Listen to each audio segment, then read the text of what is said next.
లోకాసు వార్త 7:38 చదవండి. సీమోనుతో ఇట్లా నేను ఈ స్త్రీని చూచుచున్నావే,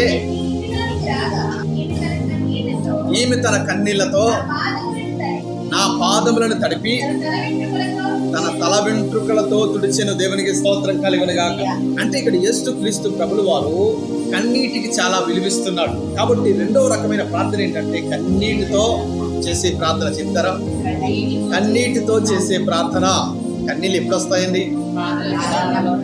బాధ ఉన్నప్పుడే కన్నీళ్ళు వస్తాయి. ఏదైనా గాయం తగిలినప్పుడు హృదయానికి కానీ మనసుకు కానీ శరీరానికి కానీ గాయమైనప్పుడు ఏమొస్తాయంట? కన్నీళ్ళు వస్తాయి. కన్నీళ్ళు రెండు రకాలుగా వస్తాయి. ఏంటంటే ఈ శరీరానికి ఏదైనా బాధ కలిగినప్పుడు, కుటుంబంలో ఏదైనా బాధ కలిగినప్పుడు, మనము తట్టుకోలేనటువంటి పరిస్థితి, కష్టము మన మీదకు వచ్చినప్పుడు వస్తాయంట, కన్నీళ్ళు వస్తాయి. దేవునికి స్తోత్రం కలుగునుగాక. రెండోది ఏంటో తెలుసా? దేవుడు మనల్ని తాకినప్పుడు, వాక్యము ద్వారా దేవుడు మనల్ని తాకినప్పుడు, మనము దేవుడి వాక్యాన్ని చదువుతున్నప్పుడు ఆ వాక్యము మన హృదయాన్ని కదిలించి కన్నీరు ఆటోమేటిక్గా కారిపోతూ ఉంటాయి. దేవునికి స్తోత్రం కలుగునుగాక. ఈ మాట ఒక మనిషిలాగా మనలను ఆదరిస్తూ ఉంది, ఒక మనిషిలాగా మనలను బలపరుస్తూ ఉంది. దేవునామానికి మహిమ కలుగునుగాక. కాబట్టి ఆసక్తిగా దేవుడి వాక్యాన్ని మనం వినాలి, చదవాలి. కాబట్టి రెండో రకమైన ప్రార్థన ఏంటంట? కన్నీటి ప్రార్థన. కన్నీటి ప్రార్థన. ఇక్కడ ఒక స్త్రీ కన్నీళ్లతో ఏం చేస్తుంది? ఏడుస్తూ ఉంది. కన్నీళ్లతో ఏడుస్తూ ఉంది. మనసులోనే ప్రార్థన చేస్తుంది, కానీ నోటు మాట రావడం లేదు. ఎవరికి? ఇక్కడ రాయబడుతున్నటువంటి యొక్క స్త్రీ యేసుక్రీస్తు ప్రభుల వారి దగ్గరికి వచ్చింది. ఆ ఇంటి లోపలికి వచ్చింది. వస్తూ ఖాళీ చేతులతో రాలేదు, కానీ ఏం తీసుకొచ్చిందంట? ఒక అత్తరుబుడ్డు కూడా తీసుకుని వచ్చింది. వచ్చిన తర్వాత ఆయన పాదాల దగ్గర మరి ఎంతో దుఃఖంతో రోధించి ఏడుస్తూ ఉంది, కానీ ఒక చిన్న మాట కూడా ఆమె నోట రావటం లేదు. మనస్సులోనే ప్రార్థన చేసి తన పాపాలన్నీ కూడా ఒప్పుకుని ఒక్కొక్కటిగా విడిచిపెడుతూ ఉంది. పశ్చాత్తాపంతో ప్రార్థిస్తూ ఉంది.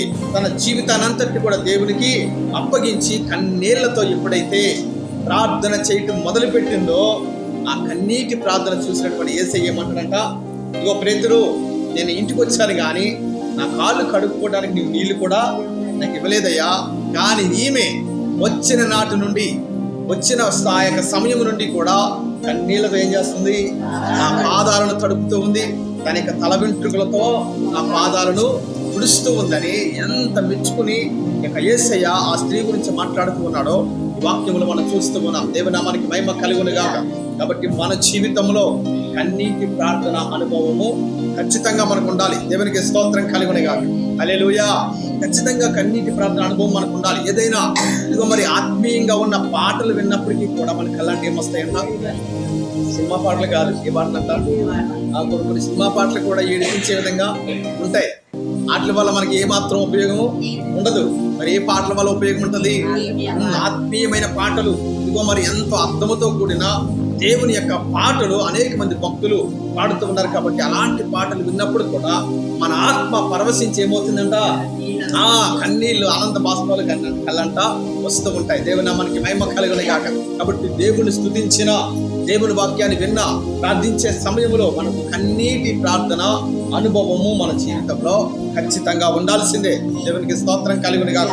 మరొక మాట మనం చదువుదాం. చూడండి, కీర్తన గ్రంథము 126:5 చదవండి. 126:5 కన్నీళ్లు విడుచుచు విత్తువారు సంతోషగానముతో పంట కోసెదరు. ఏడ్చుచు పోగు విత్తువారు సంతోషగానము చేయించు మనలను మోసుకుని వచ్చెదరు.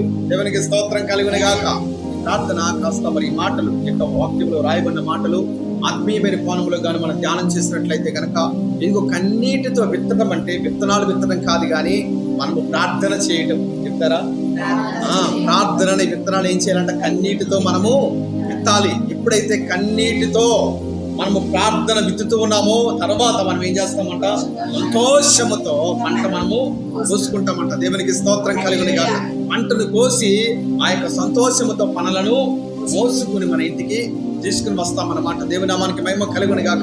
ఈ పంట దేనికి సాదృశ్యంగా కనబడుతుందంటే దేవుని యొక్క దీవెన, దేవుని యొక్క ఆశీర్వాదం, వేటి కొరకైతే ప్రార్థన చేస్తామో, ఏది జరగాలని ప్రార్థన చేస్తామో, ఏ అంశాల కొరకు ప్రార్థన చేస్తామో, ఏ విషయాల కొరకు మొరపెట్టామో ఆ యొక్క ప్రార్థన అవసరతలన్నీ కూడా దేవుడు విని మన ప్రార్థనకి ఏమిస్తాడు?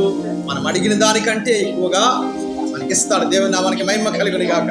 ఇదిగో ప్రార్థన కొంచెమే, కానీ ఫలము దీవెన అధిక మొత్తంలో దేవుడు మనకు అనుగ్రహిస్తాడు. దేవుని నామానికి మహిమ కలుగును గాక. కాబట్టి కన్నీటితో మనం ఏం చేయాలి? ఆ ప్రార్థన అనే విత్తనాన్ని మనము విత్తాలి. ఎప్పుడైతే విత్తుతామో ఆ యొక్క ఫలము భూమిలో ఫలించి ఒక గొప్ప దీవెనగా అది మారిపోతూ ఉంది. దేవుని నామానికి మహిమ కలుగును గాక.